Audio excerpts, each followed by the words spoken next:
Hey, Blaze Team Church. What a wonderful opportunity to spend some time together. Thank you for being at the Blaze Team Church Connect teams or Connects as we have them on Wednesdays. I shared the word on Sunday. We were talking about the Holy Spirit, and I actually prepared a sermon on that the Holy Spirit is God.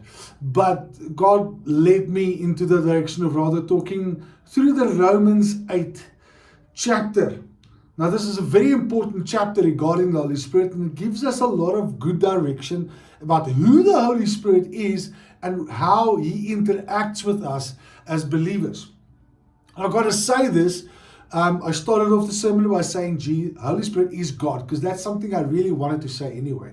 But the Holy Spirit then led us away from that into the direction of how the Holy Spirit in our lives affects us and how it changes us and makes us into who we need to be. So this month we're going to talk a lot about the Holy Spirit, how the Holy Spirit works. We want to answer questions regarding the Holy Spirit, not just give some topics or some ideas or some things that we think the Holy Spirit is nice with. We want to make sure, however, that you understand that the Holy Spirit is not just a feeling, is not a something that is unidentifiable. He is God. He is a person. He's a person of the Trinity, which is very important to know. He has all the attributes of God because He is God. He is omnipotent. He is everywhere. He's ever present. He knows everything. And He has knowledge of everything. He already seen the future. He has already got the power of the past. He is everything. He's God. And sometimes we forget that God is living in us. Now Paul said, wait a minute, what is this? Sorry. He already said that the powerful thing of the Holy Spirit is the fact that Paul said, that Christ in us is the hope of glory. That's the biggest revelation of the New Testament, according to Paul. He said that Christ is in us, and it's represented by the Holy Spirit, because the Holy Spirit, as God, is living inside of us. And that's the most powerful thing to get and really understand about Christianity. We spoke about the fact that it is God changing us, not we trying to change ourselves to be accepted by Him or to become what He wants us to be, but He is changing. Just like He changed us, moved us from the power of darkness into the power of light, kingdom of darkness, kingdom of light. He made us new creatures in Christ. We spoke about all that stuff, but that beautiful stuff is only really powerful if you get that the Holy Spirit is in you and He's working there. Now, there's a lot we can talk about tonight and I want you guys to have a quick discussion about everything that was said. And if there's any questions, please ask and talk to the others about it. I want to focus on only one part because there was so much said, and I had to stop myself at a stage and say, okay, we can't continue because there is just so much to say. But I want to focus on one specific part of what I said about, and I want to read it in Romans. So you're welcome to open up your Bibles in the book of Romans, chapter 8. And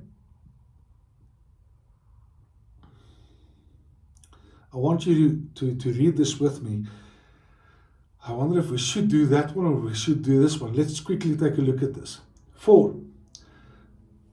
To set the mind on the flesh is death, but to set the mind on the Spirit is life and peace. For the mind that is set on the flesh is hostile to God. What hostile means aggressive towards, in battle with, in argument with God, hostile to God.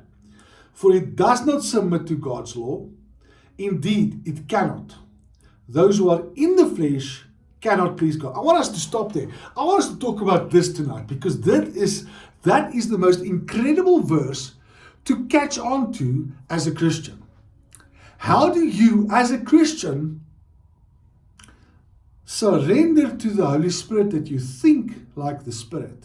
How do you change your mindset? Because it says to set the mind on the flesh. That's in verse 6. Is death. But to set the mind on the Spirit is life and peace. And I want us to walk in that after tonight. I want us to get what it's about. How do you walk in the Spirit. Because later on the Word of God says,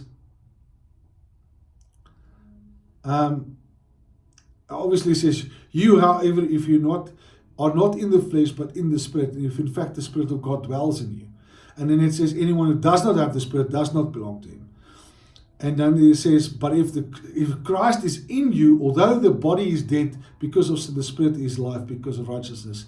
If the Spirit of him who raised Jesus from the dead dwells in you, he who raised Christ Jesus from the dead will also give life to your mortal bodies through the Spirit who dwells. He's going to even empower your physical being to live with righteousness. If we truly believe these scriptures, then we will believe that verse 15 is true. For you did not receive the spirit of slavery to fall back into fear, but you have received the spirit of adoption to sons, by whom we cry, Abba, Father. We're sons through the work of the Spirit of God. And I want us to walk in that. So my questions tonight, very simple. I don't want to drag this on too long. I want you to discuss this. How do you get your mind set on the Spirit instead of on the physical, on the world? How do you change your mindset? Because the consistent attack of the enemy is not to destroy you, because he cannot destroy you. The enemy cannot take you by force because you are protected by God, but he can distract you. And through distraction, he can destroy you. How do you get your mind focused on the Spirit instead of, let's discuss that tonight. Have a fantastic evening, and let's know what you know so we can step forward and start walking in the Spirit, setting our minds on the Spirit of God. Have a fantastic evening.